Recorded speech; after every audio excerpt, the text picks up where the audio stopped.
every community across the U.S., the schools, usually the high schools, are often known for one thing. Sometimes it's football, sometimes it's basketball. In my high school in Northwest Montana, we were known for wrestling. In the community where I live now and where my own kids went to school, it's all about band. Marching band is everything. In fact, the day the band parents take over the high school to prepare for their annual craft fair, it's sort of like army ants swarming over a caterpillar in the Amazon. Also in our community, the grade school and the high school are separate districts. And so in December, as a display of unity, the area band programs bring all the students together for a holiday concert. That means that every kid from all the feeder school bands in 5th through 8th grade, plus the high school band students perform. And of course, their families proudly attend. The concert takes place in the largest of the high school's gyms. And even then, seating is at a premium. Several years ago, I was a new teacher in the grade school district, and I walked into the gym as the proud dad of my then 5th grade daughter, eager to hear her squeak her way through their school's rendition of Jingle Bells. For whatever reason, I arrived late, and the only available seat was right smack in the front row, right next to my superintendent, whom I barely knew. She skillfully guided the small talk until the performance, which I appreciated, but I was never so nervous to sit next to anyone in my life. I mean, she was my boss all through the concert. All I could think of was, I'm sitting next to my superintendent.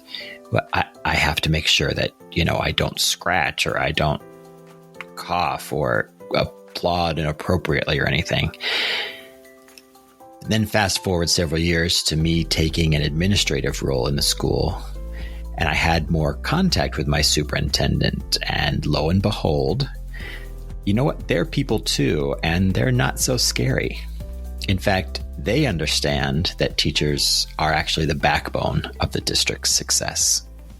I would say of the 800 some in Illinois, of the several hundred that I talked to, I'd say the overwhelming majority understand that teachers are the most important people in the district.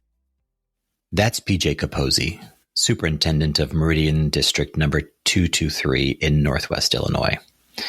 Today on the Teacher's Classroom, we are continuing our series of What Do They Do? And talking about the role of the superintendent. In previous episodes, we've spoken with Julie Wallerman, a regional superintendent, and John Wagnon, a Board of Education president. Today, it's all about the role of the superintendent. I'm Matt Weld, host of the Teacher's Classroom, and to help explain what a superintendent does, I asked PJ to join the conversation. Good morning. Thanks for having me, Matt. PJ Caposey. I am superintendent of Meridian 223, one of the 3 Meridian districts in Illinois, which is quite confusing. I'm the one in the northwest corner of the state, serving about 1,700 kids in 4 buildings. In Illinois, districts can be anywhere from 100 students to a district of thousands of students.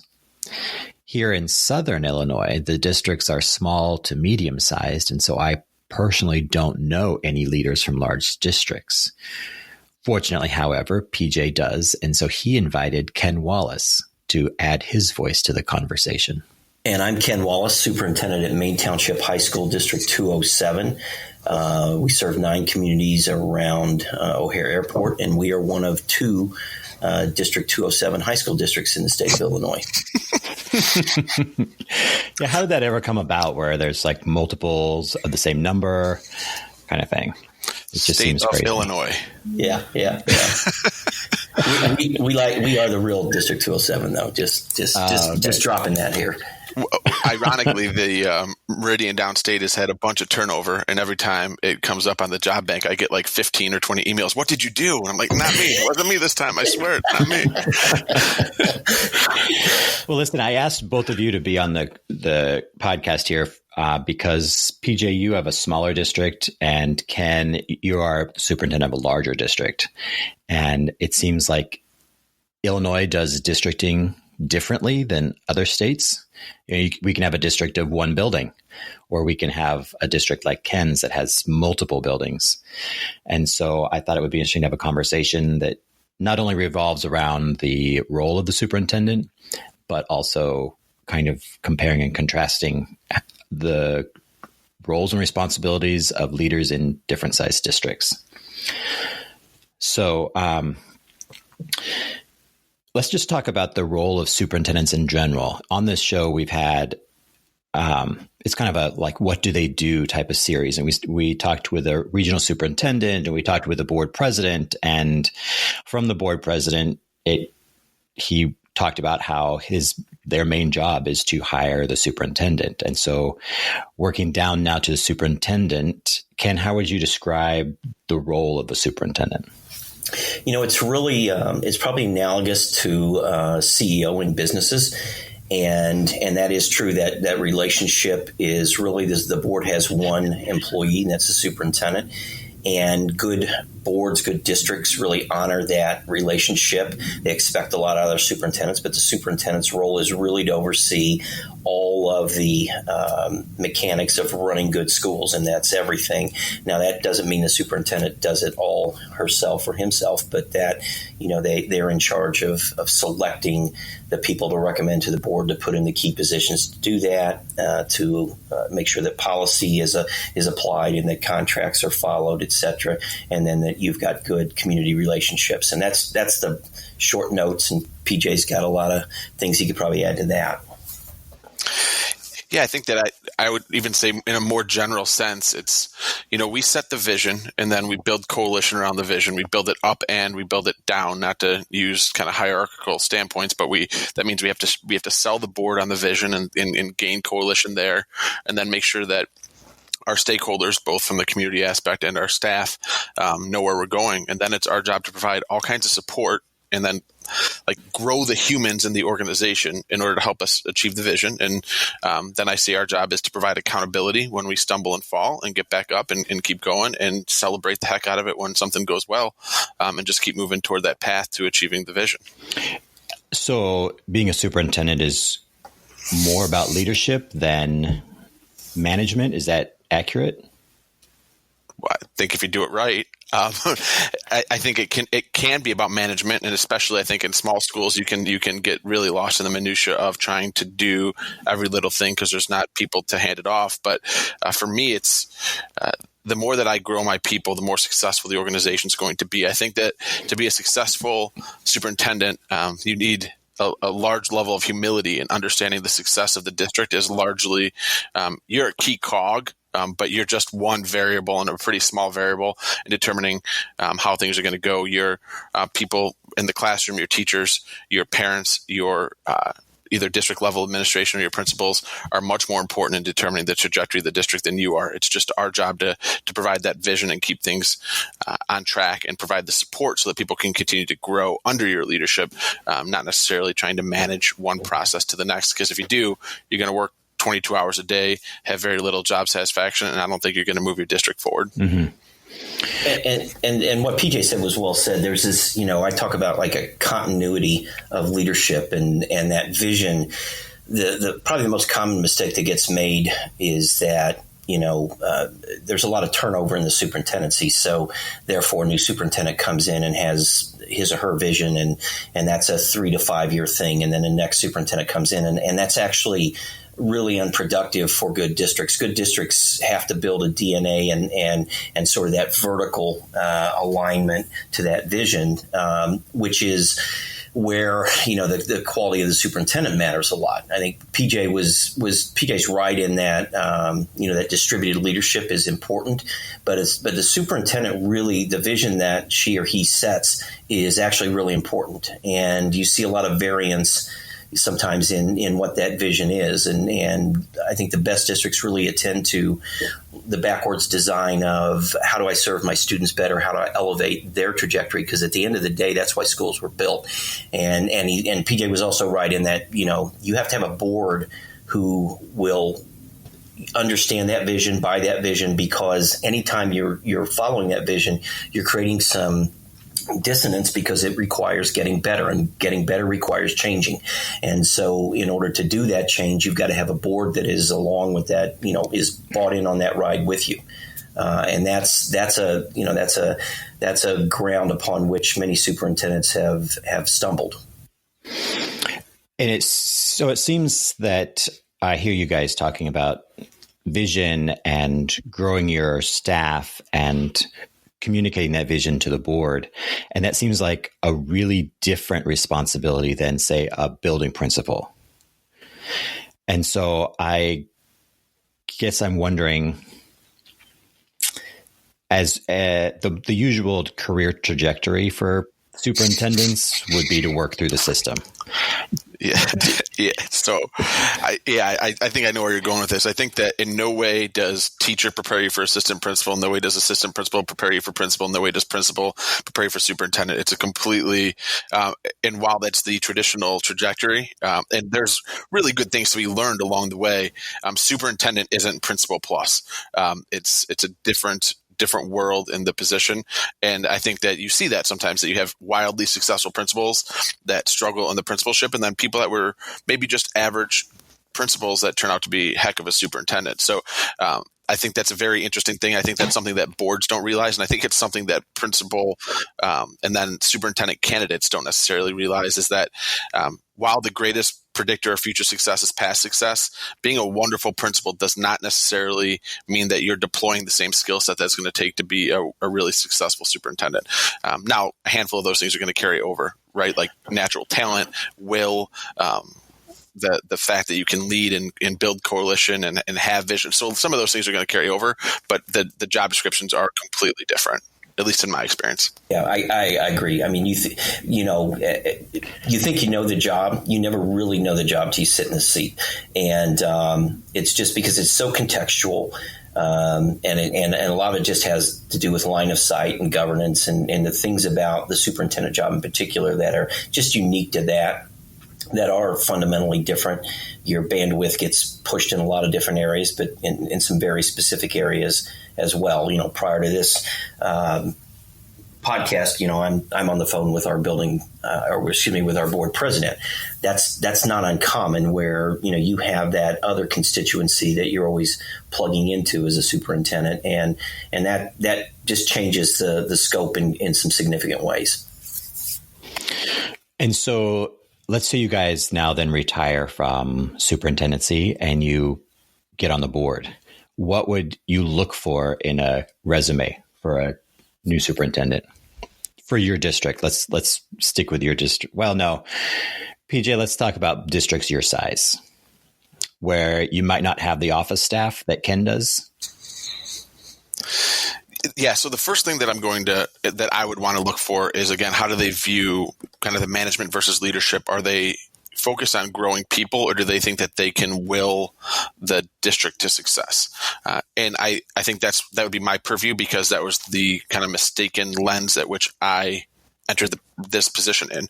Obviously we learned from our experience, but I believed, and in some ways, like, the data would show, like, I could will my building forward as a principal, and I just kind of thought that I could outwork, outread, out hustle, and that would bring me success. And as superintendent, I say this often, like, I do less actual work than I've ever done from teacher to assistant principal to principal. But I'm way busier, way more stressed out with way more responsibility, but less actual work. So realizing that even in a small district, in order to be successful, I have to be hands off and let my people do their jobs and provide them support, as opposed to trying to do the job for them.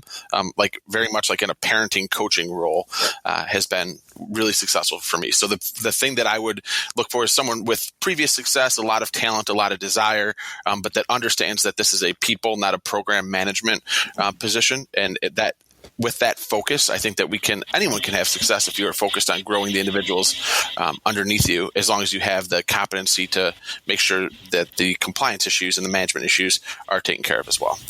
Yeah, that's all. That's really well said. And PJ, I probably had some of the same experiences as you. I mean, people that become superintendents or CEOs probably have some particular personal characteristics about them that are strengths, but also can be weaknesses in certain contexts. And that release of sort of ownership and power is a huge, huge piece of this. What I would look for, and I wouldn't even discriminate between small and large districts, but I look for some very specific things in any leader that I hire. And first and foremost is just, their ethical compass. Like, what do they stand for? What are they about? We're in the human business, and there's going to be a lot of things that come into the landscape that are just, they're problems. They're problems to solve. They're issues to deal with, and we're going to make mistakes. And it is never the mistake that is a problem. It's actually what you do with it. And so I want the person that's got the humility and the self-reflection to say, you know what? I thought I knew what I was doing here, but man, I blew it and I made a mistake. But here's what I learned from that mistake. I can always work with that. It's the person that never can acknowledge imperfections.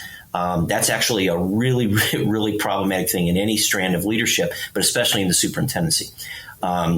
I want someone who's got some courage, because there are fault lines in this work, and the fault lines always exist, between the needs and wants of adults in the system and the needs and wants of students in the system. And those are real. They're just absolutely real. You've got to respect both constituencies. But again, I want someone who gets that, that school was built to serve students first, and our why has to be that.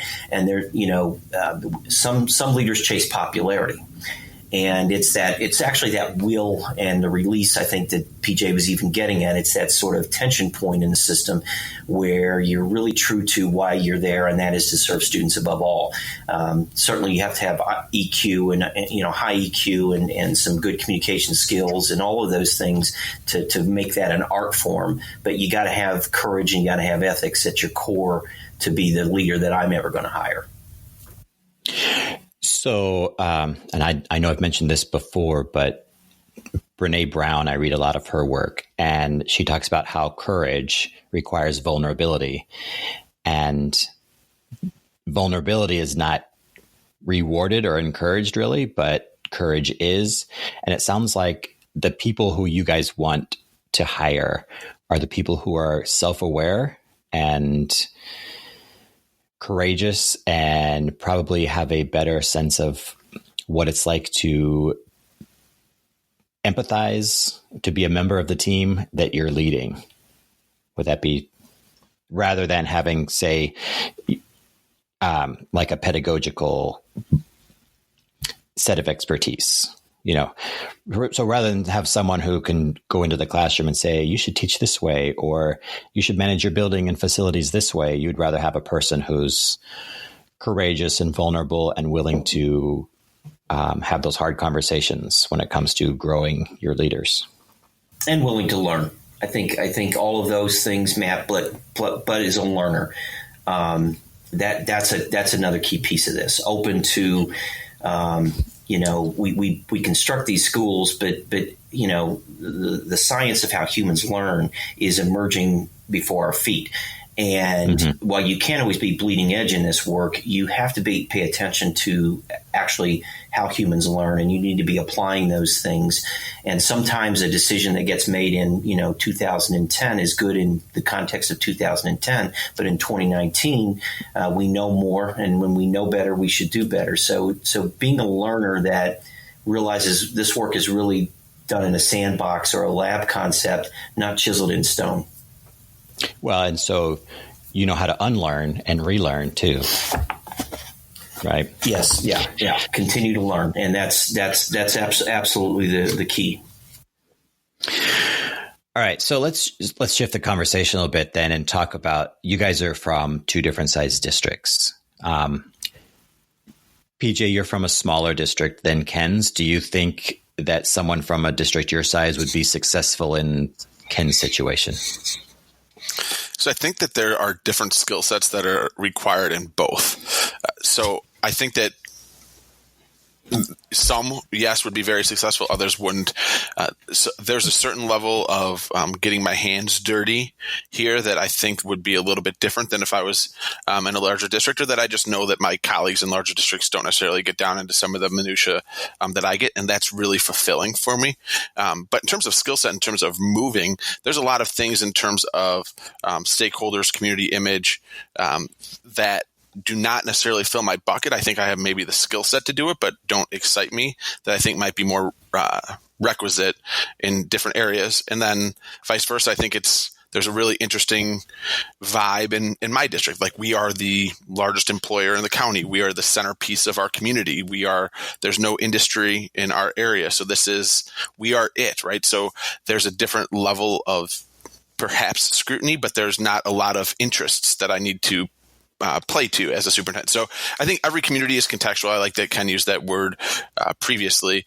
So I think that the skill sets are really similar, but also a little bit different. And then I think perhaps it's not necessarily the skill set that's so different. It's understanding yourself and what you're going to like to do and how you're going to fill your bucket as your own leader and as your own person, and knowing what is going to be of interest to you kind of long term. That said, I don't think I'm going to be long term in a small district. I don't think I'm going to retire here. So I think that I will move as well at different points. It's just at this point in my career, I still like the level of minutia that I'm able to and almost required to get my hands into. Yeah. And I'm actually going to put a plug in. First of all, PJ's got enough skill. He could go pretty much anywhere, and I think he'd be successful. But I'm going to put a plug in for small districts, because I actually spent, a lot of years in small districts before I came to District 207 14 years ago. And what's interesting is there's a bias in these bigger districts against people that are out there in small districts. But I see it the other way, which is how I see a lot of the world. But and here's why. Because what happens in those small districts, for example, my first administrative job, I was an assistant principal in central Indiana, a little high school of 600 kids. And I did every job that 3 or 4 of our assistant principals do now in these large districts. So I did everything. So the amount of cross-training is incredible. So you come out of that, you may not be as deep in one particular position, but your level of breadth in terms of understanding of the school, how it works, is actually an advantage to you, in my opinion. Similarly, as a superintendent, a lot of superintendents here, they don't have a deep understanding of HR or business or, things like that, and our curriculum instruction, which is the path that I came up through. And I think it's actually advantageous in some ways. You still have to have the requisite skills, but I think it's advantageous to have worked in a small district where you've got to do all that cross training. The other piece of it too is I wasn't someone. PJ's probably different than me in this. When I was 30 or 35, I wasn't one of those people that are like, oh man, I got to be a superintendent. I sort of came into this sideways and organically, and my love was really the curriculum instruction side of that and the adult learning side of that. And I am a little bit different in that I get my hands deeper into things here than maybe some superintendents in districts like this do.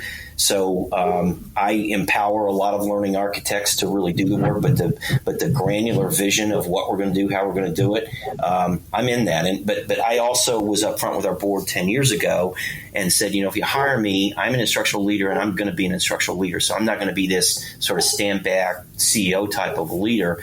And I get into the minutia a little bit more, but I have to do that because that's how I'm wired. And for me, it was more about the fit. And every superintendent, every person's different on this piece of it. But I really, really want to get in and know what is going on at the classroom level and design for that and think about that. I mean, we coach every teacher in this district. We're 5 years into that, and that's an initiative that actually began 12 years ago when I was assistant superintendent. So, it's that to me is the stuff that drives me particularly. Not everybody's going to feel that way. I think that's a really good point. So I say this a lot of times when I'm talking to principals that are thinking about becoming superintendent. I think regardless of the district, there's enough freedom and autonomy that we create a lot of our job description. So I look at my peers in similar sized district in my county and in my IASA region or whatever.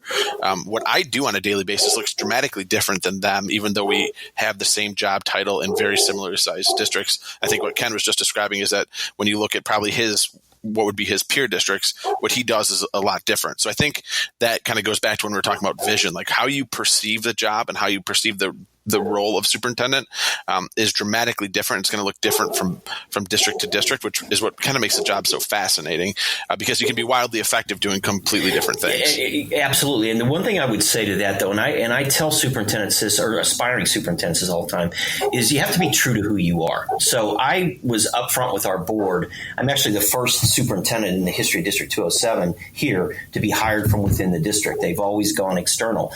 And I think it's really important to be authentic and true to yourself. So I told the board, this is who I am. This is what I see. This is my vision. If that's not what you're interested in, don't hire me. And I think you have to go into it and just be honest about who you are. Because fit matters. And if it's not a fit, it doesn't matter how good you really are. I've seen really talented superintendents fail because they weren't a good fit for their community or their board, and that's a piece of the puzzle here that I think it often gets overlooked. Well, and because even though you may, I don't know, in the interview try to figure out who you want. Who they want and tailor yourself to that because you really want the position. But then when you get the job, you slowly kind of just be yourself anyway. And then things can fall apart because, like you said, the fit isn't there. And that's a common mistake right there, Matt. I think that happens probably far too often. I always describe it as a first date, right? Like you're selling yourself, but you need to be also buying and figuring it out. I think what happens is that a lot of people go in with the best of intentions, and then especially the people that are wired a little differently, as a lot of administrators are, probably, maybe fortunately, maybe unfortunately, then it gets competitive. And then it's about winning the position, not actually selecting the right fit for you. And being able to take a step back from winning the interview is very difficult for a lot of the particularly the younger people that I coach that are trying to become soups. All right.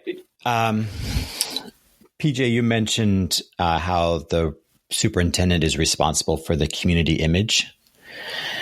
How much of your time do you spend branding or communicating your story?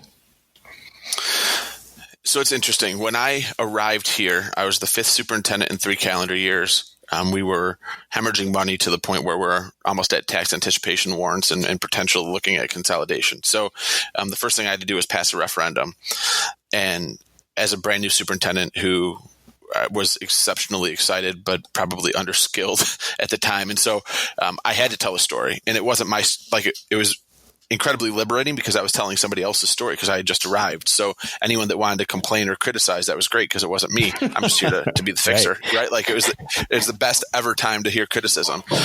And there's a blessing and a curse of that. The blessing was that I met I did 72 visits in 90 days, including home visits and whatever else. So I did everything I could to get that story out. But once you tell the story, and that's the level of communication people get used to, then you need to continue to tell the story in times of not need as well. And so I have spent a lot of time trying to, again, set the vision. But then in terms of the actual branding of the district, that you can't false brand, especially in a small town like this. So we can't tell everyone that we're amazing at junior high math when we're really struggling at junior high math, but we can tell the story of what we are really good at. And what I have found is that the more that I can get that down to the student, the teacher, and the principal level and out of my hands, the more authentic that becomes. Rotary can hear me talk for the 14th time, and the state of the schools, and that's good. And I'll give a nice PowerPoint. But when I have some 7th graders tell what it's really like to be a student here, it's much more effective. And so for me, branding has gone into, we have a brand. Let's put our hashtag on as many things as possible. Let's get our logo out. Let's be smart about what we're doing. But if we're really going to brand it, it has to A, be authentic, and B, if it comes from student and teacher voice, it's going to be much more powerful. And then 3 is that we have to leverage the technology that's at our hands. And so we are still not necessarily where I want us to be in terms of podcasting, ironically, in terms of streaming more things live and doing some other things for our community. However, part of that, again, is knowing my community. My community thinks that we are oversaturated on social media already. They still really kind of demand that we do paper newsletters and stuff. So it's where I want our district to be isn't necessarily where our community needs us to be. And so therefore I'm going a little bit slower in my push. So this actually, so here's a real good contrast for PJ's area. And here's what's different and is a complexity issue in my district. So we've got 3 large high schools. We wrap around O'Hare Airport, the northeast side, serve 9 communities. Since the turn of the 21st century, we used to have 4. Actually, the Breakfast Club was filmed in one of our former high schools. But since the turn of the 21st century, 2 of our 3 high schools have gone from majority high schools to majority minority high schools. We have optional attendance areas in our boundaries. So our most affluent high school is largely Caucasian, really privileged kids that go there. And in the same town is our least privileged school, highest number of low-income kids. Our low-income numbers have tripled since the turn of the 21st century. And there's an optional attendance area between those 2 schools. And 95% of the residents in that optional attendance area send their kids to the more affluent school. Real estate agents often don't even mention the other school. And in terms of like measurable linear regression value adds, the poor school may be our better school. And so what I get to see in this district is sort of a microcosm of a larger America and sort of the crowdsourcing that takes place in so many communities. And the messaging around that is really important, but it's really nuanced, and it gets at some really some nerve endings that are complicated. But yet I feel very passionate to make sure that all of our community understands that, this student, we may speak 75 languages other than English, but that's a good thing. That's part of what makes us who we are. And that factor, I wouldn't trade that for anything. I wouldn't trade the privilege of being able to serve districts like that. Having been in sort of the rural America slice of it, and I love that area. I worked on a hog farm. I ran roofing crews, so I'm a down home boy at heart. But I wouldn't trade the privilege of doing what I'm doing in this district for anything, because what's at stake for me is what's public education going to be in this country. And so, in a large, diverse district, you really get to try to build, like, what does it look like to be great at public education? And so for me, that factor is why, I wouldn't trade what I do for any place in America. Well, it's good then that we have leaders like you in those places, because if it's a slice of America and what America is going to be like, and you are successful, I think that serves as a ray of hope for the rest of us. So that's awesome. So I'm kind of, just to wrap up our conversation here, I appreciate your time, both of you. What are some things about being a superintendent that most people don't know? The audience for this podcast is, mainly classroom teachers. So what would you want to throw out there to educate people? I think it's the macro level of inputs that, what PJ and I have done. I mean, I was a classroom teacher for 11 years, taught high school English for 5 years and middle school computer science for 6 years.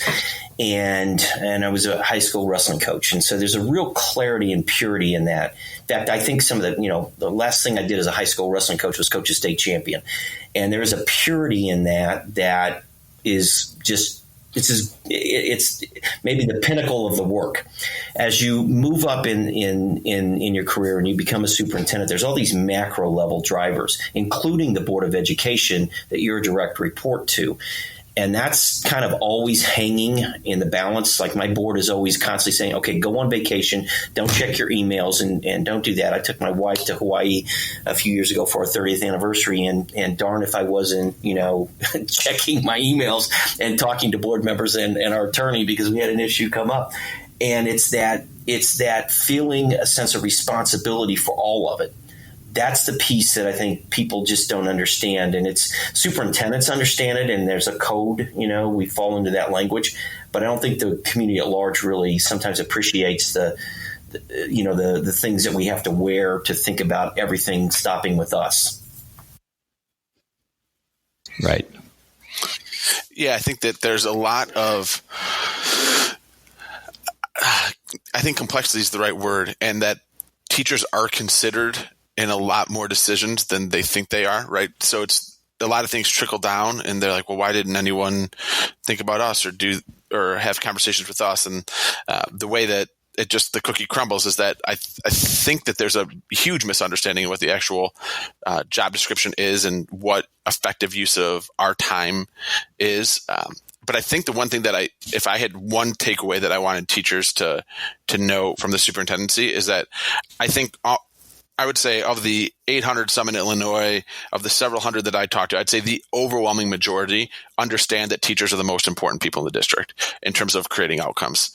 Obviously, we serve kids. They're our most important customer.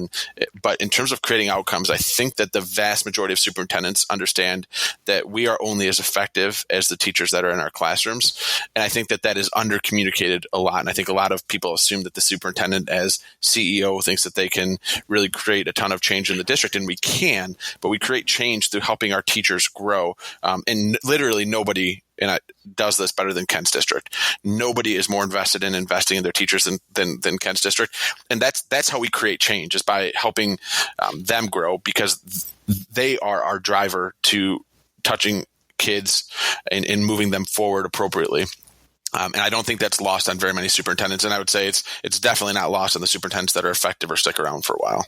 Yeah, well said, PJ. I was going to say, I think that's a great positive note to wrap this up with. So thank you both so much for giving me some of your time this morning.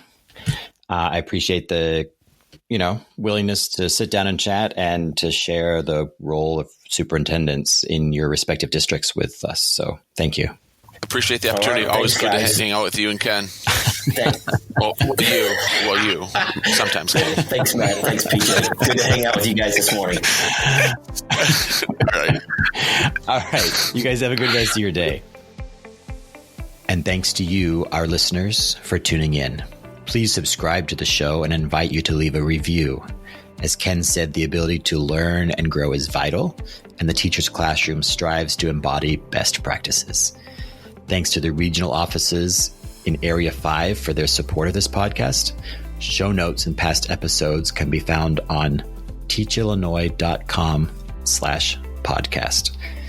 Teachillinois.com is an online platform providing professional learning opportunities for teachers and administrators throughout Illinois. Music from today's episode is from danosongs.com. Thanks for listening.